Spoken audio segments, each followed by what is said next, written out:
नमस्ते बच्चों, my self Jaiswal sir. हम पढ़ रहे हैं class 12th chemistry chapter solutions. Last class में हमने solubility of solid in liquid देख लिया था। Now we will move ahead with solubility of gas in liquid and how it is affected with variation in temperature and pressure. So solubility of a gas in liquid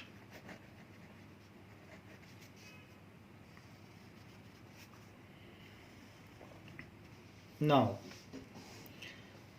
some gases are very less soluble in liquid, some gases जो कि non polar हैं, so some gases like O2 non polar है, N2, helium, ये सब non polar हैं.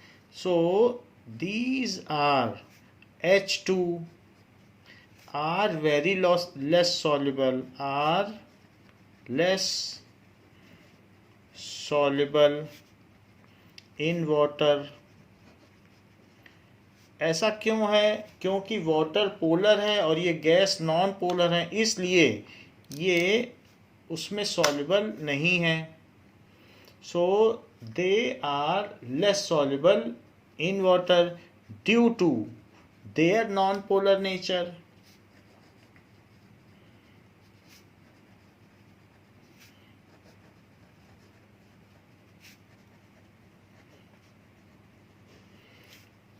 On the other hand, other gases like HCl, NH3 are highly soluble.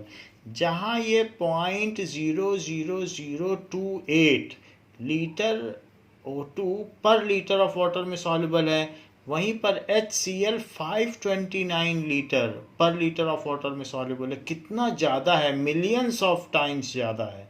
So on other side HCl जो polar molecule है, तो hydrochloric gas भी होती है. सो HCl गैस, अमोनिया ये भी पोलर है, पोलर मॉलिक्यूल है. ये gas are highly soluble, highly का मतलब मिलियन टाइम्स ज़्यादा, आर हाईली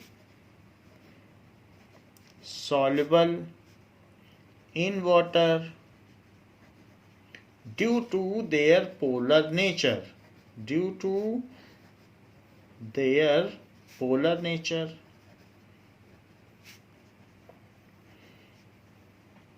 तो इतना सॉल्युबल हो जाता है. तो इस तरीके से हम ये देख सकते हैं solubility of a gas depends on nature of gas ki like dissolve like. So it follows the principle of like dissolves like. It follows the principle of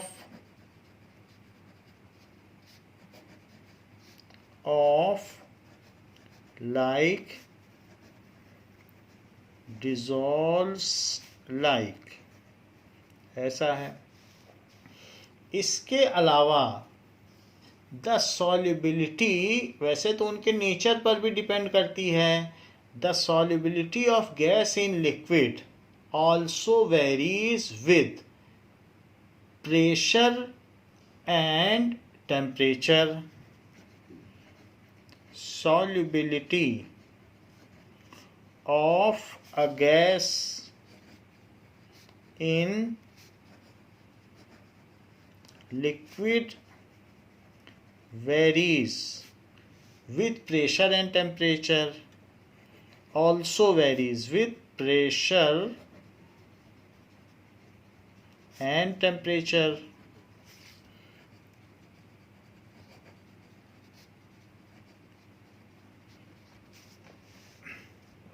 जैसे अगर बिल्कुल आइस फ्रीज्ड कोल्ड ड्रिंक है तो वो बहुत पीने में आपको एसिडिक और हार्ड ड्रिंक लगेगा, और बिल्कुल जब गर्म हो जाएगा उसको धूप में रख दो तो उसमें कुछ टेस्ट नहीं आ जाएगा, उसकी सारी CO2 निकल जाएगी और उसमें एसिडिटी या कुछ भी नहीं रह जाएगा, वो मीठा पानी लगेगा।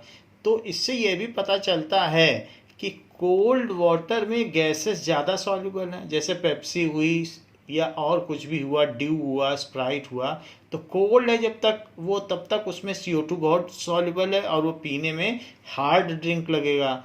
और जैसे जैसे अगर वो नॉर्मल टेम्परेचर पर आ जाएगा, सारा CO2 निकल जाएगा। तो इस तरीके से ये कहा जा सकता है कि at lower temperature gases are more soluble and at as the temperature increases, तो गैस के पार्टिकल्स लिक्विड में से एस्केप कर जाते हैं, क्योंकि उनके पास पहले से ही हाई एनर्जी है, तो सबसे पहले गैस ही भाग जाती है वहाँ से। So gases are soluble in liquid, more soluble in liquid at lower temperature. Gases are, इसीलिए कहा जाता है कि जो पेप्सी है या सॉफ्ट ड्रिंक्स है उसको धूप में न रखा जाए, नहीं तो सारी गैसेस इवेंचुअली वो सील्ड होते हुए भी लीक कर जाएगी। So gases are more soluble in water at low temperature.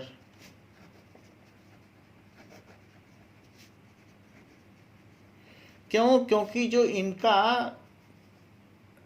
आपस में सॉल्युबिलिटी है वो एक तरीके की जो सॉल्युबिलिटी है वो एक्सोथर्मिक है, और इस वजह से लो टेम्परेचर पर, जैसा एक्सोथर्मिक के साथ होता है, आप इसको भी जैसे सॉलिड इन लिक्विड है वैसे ही ट्रीट कर सकते हैं, वही सब प्रिंसिपल लग रहा है।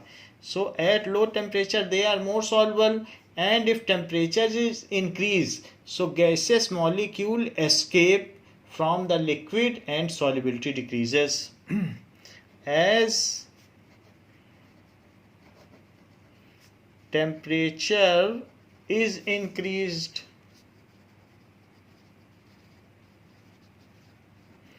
gaseous molecules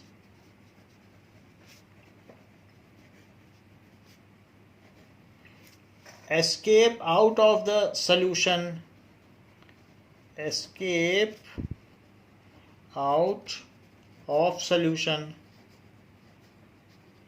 and its solubility decreases. Its solubility decreases. वैसे हम जैसे सोडा वाटर है तो H2O प्लस CO2, तो CO2 और H2O आपस में ये क्या करते हैं कि रिएक्ट करके कार्बोनिक एसिड बना देते हैं, दैट इज H2CO3, H2CO3, जिसका कि फॉर्मूला इस तरीके से होगा, थोड़ा सा ये एसिडिक भी होता है। तो C डबल बॉन्ड O, वैसे एक और डबल बॉन्ड था, तो लेकिन इसने क्या किया कि दैट इज OH बना लिया, और यहाँ से भी OH, तो ये H2CO3 बन गया। ये दोनों इसके एसिडिक कार्बन है, इसीलिए ये कार्बोनिक एसिड है और ये एसिडिक हाइड्रोजन है, तो इसकी वजह से इसमें एसिडिटी होती है। यही है सोडा वाटर। और इसी में अगर फ्लेवर मिला दो तो पेप्सी बन जाता है, ड्यू बन जाता है, मिरिंडा बन जाता है। और स्वीटेंड भी ना करो, सिर्फ यही दोनों रहे तो सोडा वाटर कहलाता है, या कार्बोनिक एसिड। सोडा वाटर को विस्की में भी मिलाया जाता है, तो सोडा, इसको सिर्फ सोडा भी कहते हैं, सोडा वाटर। अगर लाइम मिला दिया तो लेमन सोडा कहते हैं, या फिर इसे कार्बोनिक एसिड भी कह सकते हैं, carbonic acid. So it is essential component of all soft drinks, तो कार्बोनिक एसिड है। लेकिन अगर इसे आप हीट करोगे तो हीट करने पर ये फिर से डिसोसिएट हो जाएगा, यानी CO2 एस्केप कर जाएगा और वाटर वाटर रह जाएगा। तो इस तरीके से बाकी गैसेस का भी है। तो टेम्परेचर ये कह सकते हैं कि Flatley on increasing temperature solubility of gas decreases. So on increasing temperature, solubility of a gas in liquid decreases, and vice versa. On increasing temperature,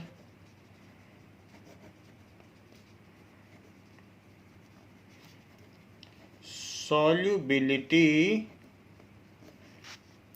of gas decreases। तो क्यों डिक्रीज करती है? जैसे आप अगर इंक्रीज कर दो, हमने आपको बताया था कि कैल्शियम ऑक्साइड है, चूने को पानी मिलाया और उबलते हुए पानी में डालोगे तब चूना नहीं घुलेगा, ठंडे पानी में डालोगे क्योंकि उसमें से जो हीट निकल रही है उसको आप लेते जाओ, बाहर बर्फ रख दो तो जैसे जैसे लोगे तो वो और हीट निकालेगा, और पहले से ही गर्म पानी डाल दोगे तो वो हीट जो निकालेगा उसको रिसीव करने का तो आपने कोई साधन रखा नहीं है। सो इसलिए वो रिएक्शन फॉरवर्ड हो ही नहीं पाएगी, because it is not getting escaped to the surrounding.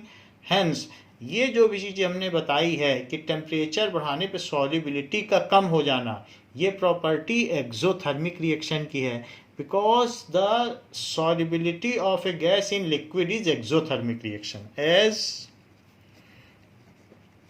solubility of gas in liquid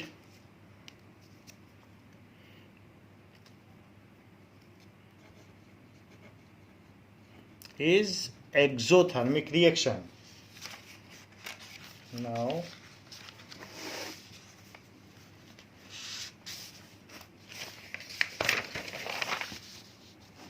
it is exothermic reaction। ये ऊष्माक्षेपी अभिक्रिया है।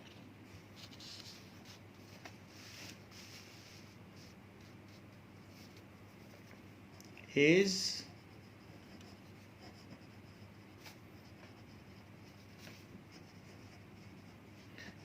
And vice versa. और इसी तरीके से टेम्परेचर कम करने पर सॉल्युबिलिटी बढ़ती है, एंड वाइस वर्सा।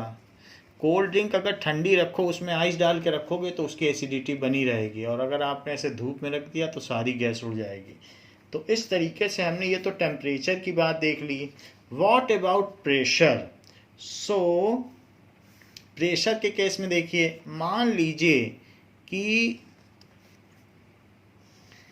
ये एक लिक्विड है और इस लिक्विड में आपने ऊपर एक पिस्टन लगा दिया है इस तरीके से।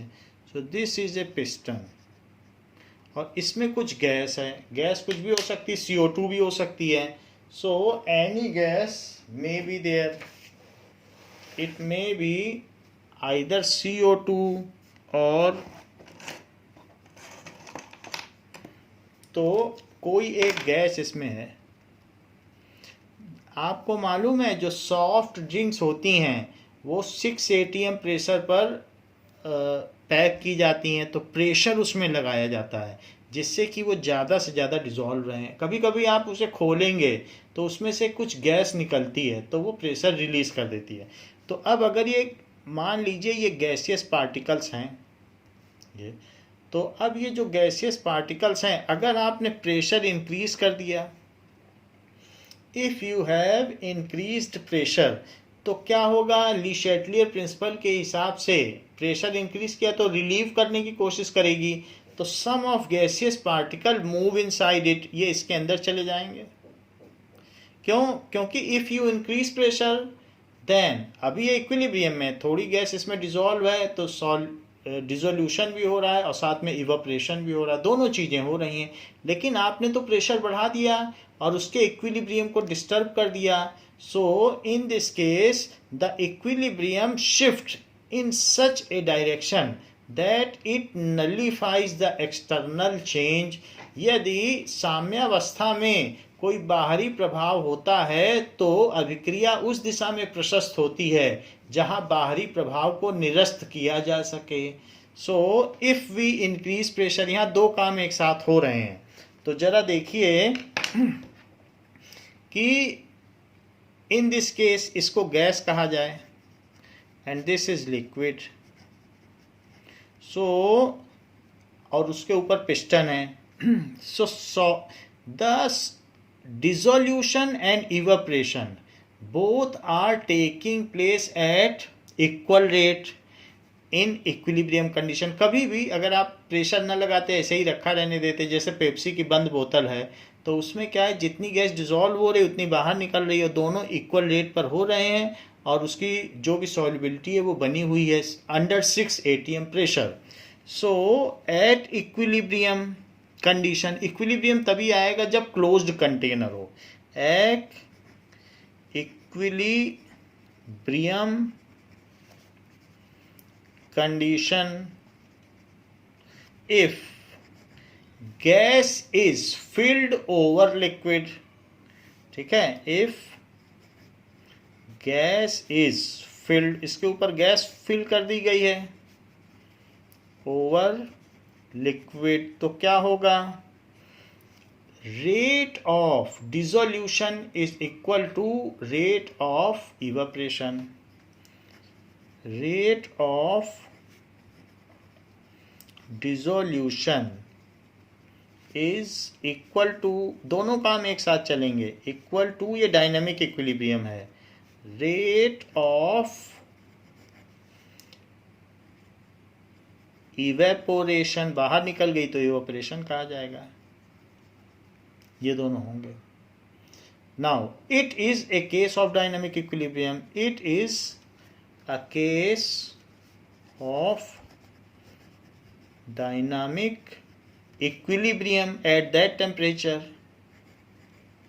टेम्परेचर हमें नहीं बदलना है, at that temperature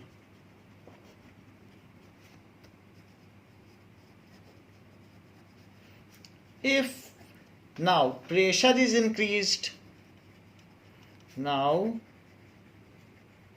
pressure of that gas, जो भी गैस उसमें हमने ऊपर रखी है उसी की सॉल्युबिलिटी चेक कर रहे हैं, तो उस गैस का प्रेशर, उसको पार्शियल प्रेशर कहेंगे, कि उस गैस का जो प्रेशर है पार्शियल, जिसको स्टडी कर रहे हैं उसका जो प्रेशर है, और भी गैसें हो सकती हैं, लेकिन मान लीजिए हम CO2 की सॉल्युबिलिटी स्टडी कर रहे हैं, तो हम CO2 का जो भी इसके ऊपर प्रेशर है, उसके पार्टिकल की वजह से जो प्रेशर है उसको हम CO2 का पार्शियल प्रेशर कहेंगे। जैसे हमारे एटमॉस्फेयर में बहुत सारी गैसेस हैं, O2, N2, लेकिन वो सभी अपने अपने हिसाब से प्रेशर डालती हैं, तो उनके जो पार्शियल प्रेशर का सम है वही 1 atm है, और किसी का पार्शियल प्रेशर 0.2 atm है, किसी का 0.1 है, 0.01 है, और N2 का तो सबसे ज़्यादा है, उसका 0.8 भी हो सकता है।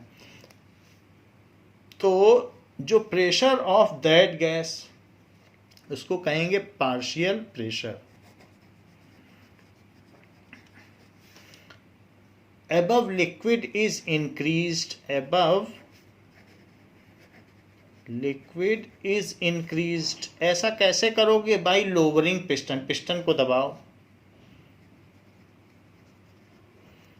तो इसको जब हम दबाएंगे तो इंक्रीज हो जाएगा, then equilibrium moves in that direction where increased pressure is nullified, increase in pressure is nullified, जो बाहरी प्रभाव है एक्सटर्नल इफेक्ट को नलीफाई कर दे, तो रिएक्शन ऐसी जगह जाएगी। Then equilibrium moves in that direction in which increased pressure is, increase in pressure is nullified, उसको किसी तरीके से वो निरस्त कर दे। तो ऐसा करने के लिए क्या करना पड़ेगा, सो सम गैस मूव्स इनसाइड लिक्विड और प्रेशर लोअर कर देती है, सो सम gas moves inside liquid and lower the pressure above liquid, lower the pressure above liquid।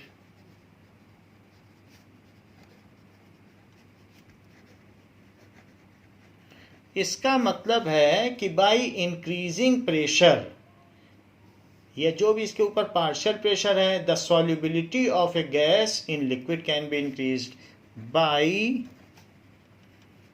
Increasing partial pressure, उसी गैस का, जिस गैस की बात कर रहे हैं उसी का प्रेशर इंक्रीज करना पड़ेगा। अब CO2 की बात कर रहे हो, हीलियम का प्रेशर इंक्रीज करोगे तो CO2 थोड़ी ना अंदर चली जाएगी, हीलियम जाएगी, तो जिस गैस की बात कर रहे हो उसी लिए।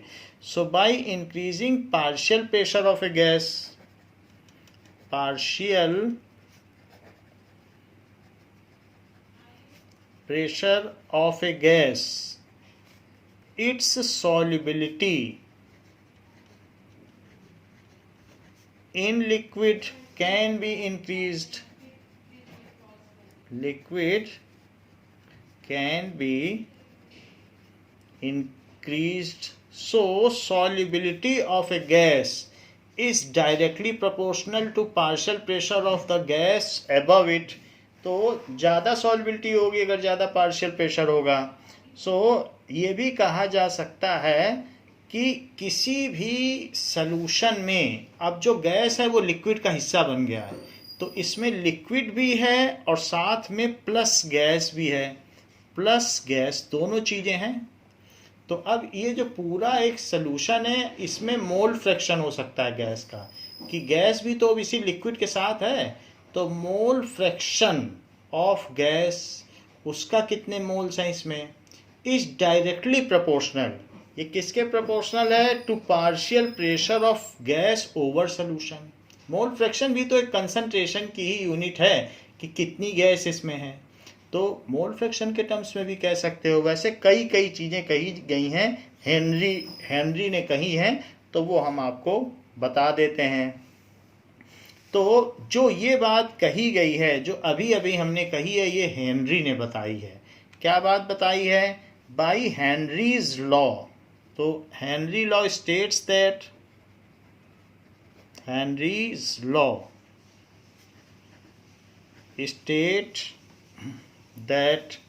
states that इनका पूरा नाम नेट पे देखना पड़ेगा। So Henry's law states that at a constant temperature,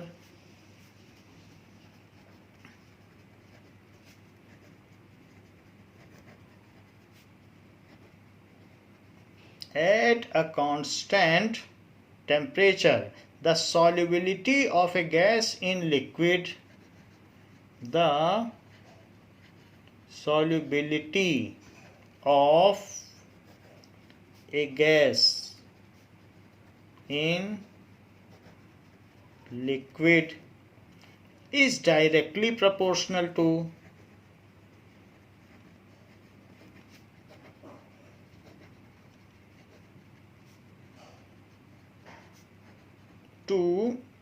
the pressure of gas, to the pressure of that gas above liquid।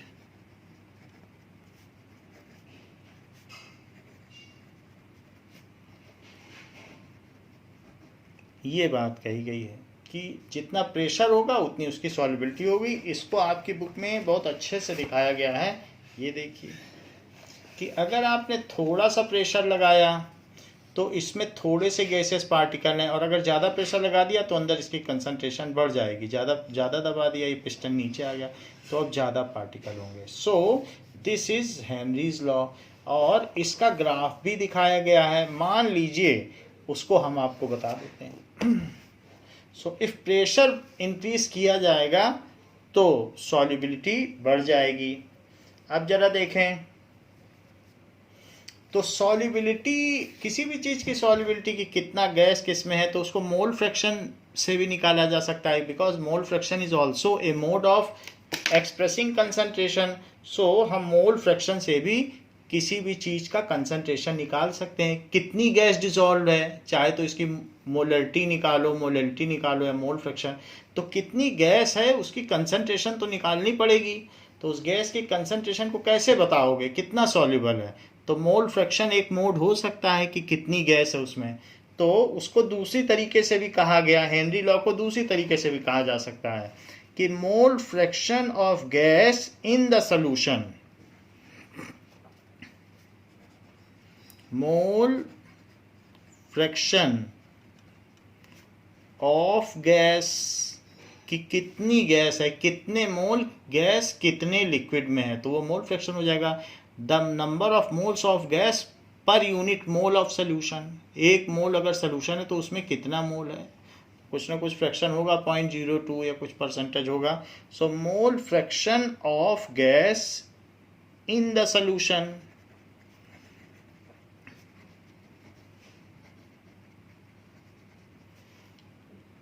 is proportional to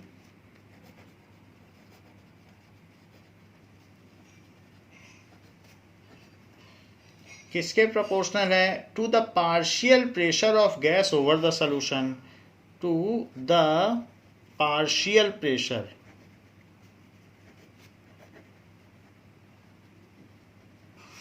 of gas over the solution. इसका क्या मतलब है, वो सीधा कह रहा है कि जितना पार्शियल प्रेशर बढ़ाते जाओगे उतना ज़्यादा उस गैस का मोल फ्रैक्शन उस सोल्यूशन में बढ़ता चला जाएगा और सॉल्युबिलिटी बढ़ती जाएगी और बढ़ती चली जाएगी।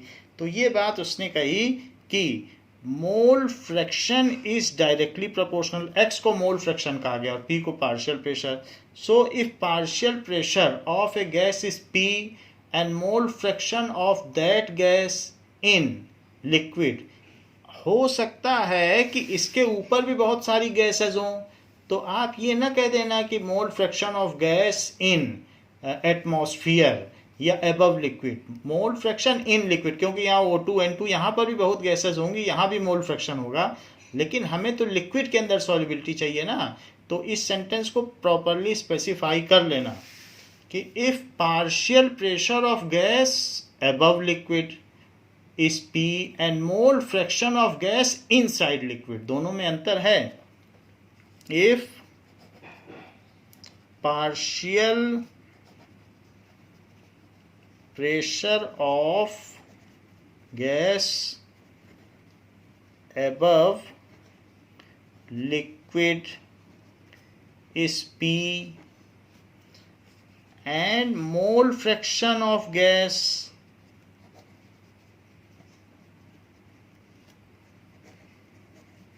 इनसाइड लिक्विड, लिक्विड के अंदर वो कैसा है, liquid is X, then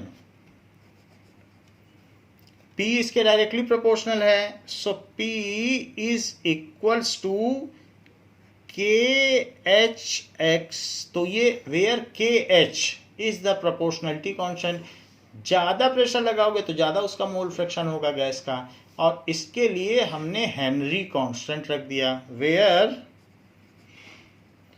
KH is Henry's constant, तो इसको कहा गया Henry's law constant, Henry's law constant, this is KH। अब जरा देखें, तो ये जो KH है इसकी कुछ यूनिट भी होनी चाहिए। सो दिस इज प्रेशर होता है, पास्कल में भी होता है, लेकिन केमिस्ट्री में बार ज़्यादा चलता है, तो KH की वैल्यू बार और मोल फ्रैक्शन की तो कोई यूनिट होती नहीं है, तो इसलिए unit of KH is bar, unit of KH is bar, bar है क्योंकि KH इज इक्वल टू ये। अब इसको नीचे कर लो तो x आ जाएगा, लेकिन x की तो कोई यूनिट नहीं है, तो जो इसकी यूनिट होगी बार होती है, प्रेशर की तो ATM होती है, पास्कल होती, बहुत सारी होती, केमिस्ट्री में बार चलती है तो बार लिखी जा सकती है। So 1 bar is equals to 10⁵ pascal, ये आपकी जानकारी के लिए है। सो ये कहा जा सकता है कि 1 बार, ये जस्ट अपने जानकारी के लिए रखिए, अदरवाइज 11th में हम पढ़ चुके हैं। 5 पास्कल, पास्कल कुछ नहीं है, न्यूटन पर मीटर स्क्वायर, ये चीज़ है। नाउ अब ये देखिए,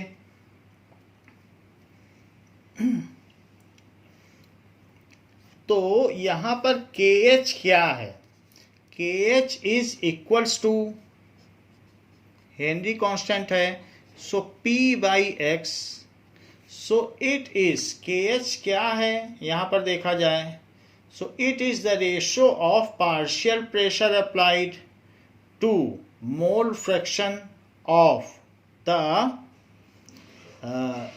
जो भी गैस है इन लिक्विड, तो Henry's constant is the ratio of partial pressure applied to mole fraction of that gas in liquid.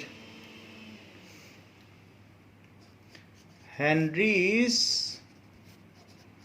law constant is ratio of partial pressure of gas above liquid and mole fraction of gas inside liquid. Fraction of इन दोनों का ये अनुपात है, mole fraction of gas inside liquid. तो ये चीज़ बार में हो गई और ये यूनिट लेस है, तो KH बार में हुआ कि नहीं? ये बार में है, इसकी तो कोई यूनिट होती नहीं है, तो इसके लिए कुछ यूनिट नहीं, तो बार में आ जाएगा आंसर। तो KH is expressed in bar. अब जरा देखें कि अगर हम एक ग्राफ बनाएं, so if we make a graph between, जैसे HCl के केस में हम देख रहे हैं कि अगर पार्शियल प्रेशर, तो यहाँ पर हम पार्शियल प्रेशर लिख दें, this is partial pressure. So partial pressure इधर की ओर ऐसे बढ़ा, this is partial pressure, and ये तो पार्शियल प्रेशर हो गया, और यहाँ पर मोल फ्रैक्शन,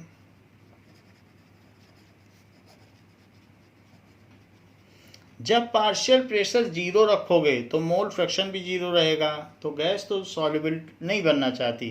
लेकिन जैसे जैसे आप ऊपर से ऊपर और वजन रखोगे तो पार्शियल प्रेशर बढ़ता चला जाएगा, और अल्टीमेटली आप पार्शियल प्रेशर बढ़ाते बढ़ाते इसको टॉर में रखा गया है। सो इन टॉर भी एक यूनिट होती है, the pressure exerted by 1 millimetre column of mercury is torr. तो ये आप लिख लें, टॉर 1 टॉर क्या होता है? Pressure exerted by 1 millimetre column of mercury, so it is 1 torr. तो प्रेशर इज, अब जैसे हम लोग ये बात जानते हैं कि प्रेशर का फॉर्मूला क्या होता है कि किसी भी चीज़ पर प्रेशर लगाना है तो फोर्स अपॉन एरिया। लेकिन फोर्स क्या होता है? मान लो किसी पर ऊपर से वेट लगा रहे हो तो mg वेट लगाओगे, वही फोर्स लगाओगे, तो mg/a। m क्या होता है? मास होता है volume into density into g/a। तो अगर हम 1 mm कॉलम ऑफ मरकरी से प्रेशर निकालना चाहते हैं, मान लीजिए 1 mm कॉलम ऑफ मरकरी है, ये 1 mm है, 1 mm, तो 1 mm कॉलम है मरकरी का, तो इसमें वॉल्यूम क्या होगा बताओ? इसका कुछ एरिया भी होगा और इसकी कुछ हाइट भी होगी 1 mm, तो it is equals to base area into height, यही तो वॉल्यूम होता है किसी चीज़ का, और into density of mercury into g/a। तो a से a कट गया तो प्रेशर आ गया। लेकिन हम जानते हैं कि 1 mm मरकरी जितना प्रेशर एक्सर्ट करती है उसे 1 टॉर कहते हैं। So it is equals to height है 1 mm, 1 mm को मीटर में बदलो तो ये मीटर में बदल गया। डेंसिटी मरकरी की क्या है? 13.6 into 10⁻³ so it is kg पर मीटर क्यूब, और g कितना होगा? 9.8 मीटर पर सेकंड स्क्वायर। तो ये सारी चीज़ें हैं। 1 मीटर से यहाँ पर 1 मीटर कट सकता है, तो 2 मीटर बच गए, ये चीज़ हो गया। अब अगर इन सब को देखें तो 10⁻³ 10⁻³ से कट गया, और अब आपके पास 13.6 इंटू 9.8 बचा। So 13.6 into 9.8 kg metre per second square upon metre square, kg metre per second square upon metre square. तो इन दोनों को मल्टीप्लाई कर लीजिए। Now 13.6 into 9.8, so 13.6 into 9.8 it is equals to 133। तो 133 आ गया। वैसे 133.28 आया है। 133 इसको न्यूटन कहते हैं, न्यूटन पर मीटर स्क्वायर। तो ये हमने कहा था कि 1 mm जो प्रेशर एग्जर्ट करेगा 1 mm कॉलम, उसे हम 1 टॉर कहेंगे। तो मैं इसे 1 टॉर कह देता हूँ। तो it is equals to 133 pascal. क्यों? क्योंकि न्यूटन पर मीटर स्क्वायर पास्कल होता है। तो 1 टॉर प्रेशर हो गया 133 पास्कल। ये तो 1 टॉर को हमने पास्कल में निकाल लिया है। तो 1 टॉर की अभी आपने डेफिनेशन देखी कि 1 टॉर क्या होता है। उसी तरीके से 1 बार क्या होता है? Pressure exerted by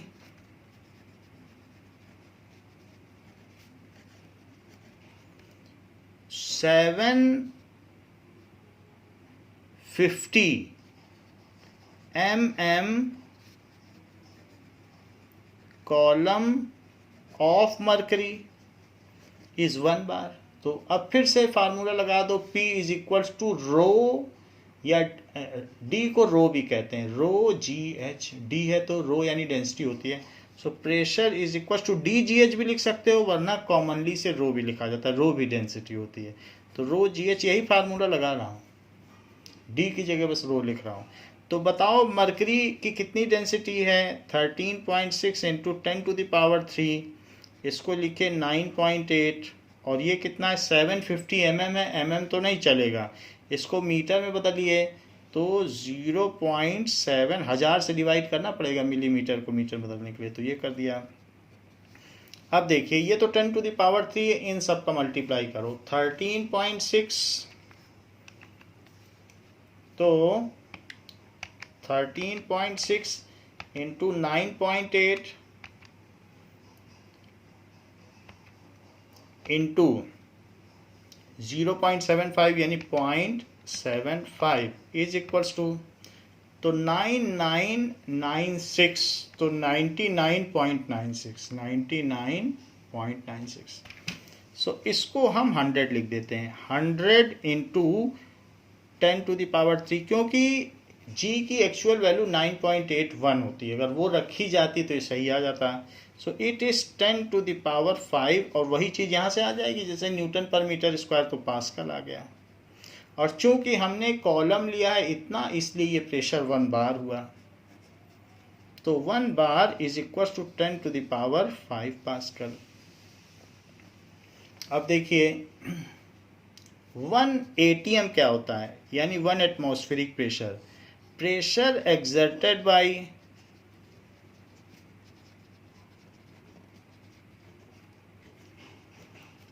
seven 60 mmHg column of mercury, बस कॉलम ऑफ मरकरी नहीं लिखना है, पहले ही Hg लिख दिया। 7 मिलीमीटर, या यहाँ से Hg हटा दीजिए तो हो जाएगा, एक ही जगह Hg होना चाहिए। तो 7 मिलीमीटर कॉलम ऑफ Hg, ये ऑफ कॉलम ऑफ Hg। तो अब यहाँ पर P क्या हो गया? रो GH। मरकरी की डेंसिटी क्या है? ये है, दैट इज 13.6, 13,600 kg पर मीटर क्यूब इंटू 9.8, और हाइट है 760 है, mm है लेकिन मीटर में बदल लीजिए। जब इस चीज़ को आप मल्टीप्लाई करेंगे तो 1.013 इंटू 10⁵, ये इससे थोड़ा सा ही ज़्यादा आएगा, तो मल्टीप्लाई करके आप देख लें, यही चीज़ आ जाएगी, इतने पास्कल, और ये 1 ATM हो गया। सो 1 ATM की ये वैल्यू हो गई। अब अगर मान लें कि किसी में अगर आपने एक उल्टा ट्यूब रख दिया, उल्टा ट्यूब कैसे रखा, यानी पहले इस ट्यूब को मरकरी के ट्रफ में पूरी तरीके से डुबो दिया और फिर इसी में खड़ा कर दिया, तो मरकरी किसी एक हाइट तक चढ़ेगा फिर गिरने लगेगा। तो ये जो हाइट है ये 76 सेंटीमीटर HG है, मरकरी का ये HG है, तो 760 mm भी बोल सकते हैं, 76। तो बाहर से 300 किलोमीटर का एटमॉस्फेरिक प्रेशर इस पॉइंट पे लग रहा है, इसी पॉइंट पर, और यहीं पर और यहाँ भी अंदर 76 सेंटीमीटर का कॉलम लग रहा है। तो ये दोनों प्रेशर सेम हुए बाई पास्कल्स लॉ की at same height of liquid, 11th में पढ़ा है, द प्रेशर इज सेम। तो बाहर से लगने वाला प्रेशर 1 ATM है और अंदर से ये इतना लग रहा है, ये वैक्यूम है। सो ये वैक्यूम हो गया, तो सिर्फ इसी की वजह से तो जो ये प्रेशर लग रहा है 76 सेंटीमीटर कॉलम ऑफ मरकरी, वही 1 ATM है। इसीलिए हम अपने चारों तरफ के प्रेशर को 1 एटमॉस्फेरिक प्रेशर कहते हैं। सो जो भी यहाँ से मरकरी ने इस पे प्रेशर लगाया, that is same as outer, ये पास्कल्स लॉ है कि at same height pressure remains same. अब ATM को बार में भी बदला जा सकता है, तो 1 ATM अपॉन 1 बार इज 1.013, दोनों को डिवाइड करो, this by this is this by this, तो 10⁵ कैंसिल हो जाएगा। सो 1 ATM इज इक्वल्स टू 1.013 बार, ऐसा है। तो एक ये भी रिलेशन हो गया। और अगर उल्टा कर दिया जाए तो 1 बार इज, ये चीज़ नीचे आ जाएगी, 0.998 ATM। इस चीज़ को नीचे ले आओ तो उधर 1 बार हो जाएगा। तो जरा 1 अपॉन 1.013 करें, तो 1 अपॉन 1.013 इज इक्वल्स टू, तो 0.998 होता है, तो 0.987 बताया गया है। तो 1 bar is equals to 0.987 ATM। तो एक ये भी रिलेशन हो गया। खैर जो भी हो, ये तो रिलेशंस हैं और हमने 11th में पढ़े हैं। We are at our graph, तो हम अपने ग्राफ पर आते हैं, that is mole fraction of HCl। तो मोल फ्रैक्शन हम यहाँ देख रहे हैं, मोल फ्रैक्शन ऑफ HCl ये देखा जा रहा है इन साइक्लोहेक्सेन। साइक्लोहेक्सेन का मतलब है C6H12, साइक्लोहेक्सेन। तो ये चीज़ है। तो अगर हम HCl को साइक्लोहेक्सेन में मिलाएंगे, तो जब कुछ भी प्रेशर नहीं लगाएंगे, टॉर में प्रेशर लगा रहे हैं, तो फिर धीरे धीरे अब वो हम प्रेशर बढ़ाते जा रहे हैं। 500 कर दिया एक बार, दैट इज़ 500, फिर 1000 भी कर दिया। तो ये देखने में आया कि जैसे जैसे प्रेशर बढ़ाया जाता है वैसे वैसे इसका मोल फ्रैक्शन 0.01 था, और फिर और बढ़ता चला गया 0.020। तो जब ये डबल किया तो ये भी डबल हो गया, ये डबल किया तो ये भी डबल हो गया। इससे क्या पता चला कि डायरेक्टली प्रोपोर्शनल है, और यहाँ पर एक हमारा लीनियर ग्राफ आ गया। तो इससे ये पता चलता है कि मोल फ्रैक्शन नीचे है तो 0.01, 500 टॉर, और 0.02, 1000 टॉर। सो KH कांस्टेंट है। कैसे? KH इज P/X, तो this by this is equal to this by this, तो अल्टीमेटली कांस्टेंट हुआ कि नहीं? तो इससे पता चल गया KH is equal to P upon X। Slope निकाल लीजिए, तो स्लोप क्या होगा? That is perpendicular by base, tan theta होता है स्लोप। तो इसलिए जो इसका स्लोप है वही KH है। तो अगर पार्शियल प्रेशर का ग्राफ निकाला जाए तो जो भी स्लोप है p परपेंडिकुलर और बाई बेस, तो परपेंडिकुलर हो गया 1000, बेस हो गया दिस, तो वही tan थीटा भी होगा और वही स्लोप होगा, वही kh भी होगा, क्योंकि दिस बाई दिस तो tan थीटा भी है और tan थीटा किसी चीज़ का स्लोप कहलाता है। तो इस तरीके से हमने इस ग्राफ में ये देख लिया कि अगर प्रेशर डबल किया जाए तो मोल फ्रैक्शन भी डबल हो जाता है। So that thing we have seen. और हमने ये भी देखा कि किस तरीके से 1 एटीएम, 1 बार, 1 टॉर, इन सबको डिफाइन किया जा सकता है। तो बच्चों इस क्लास के लिए इतना ही, इसके आगे हम नेक्स्ट क्लास में डिस्कस करेंगे। थैंक यू बच्चों।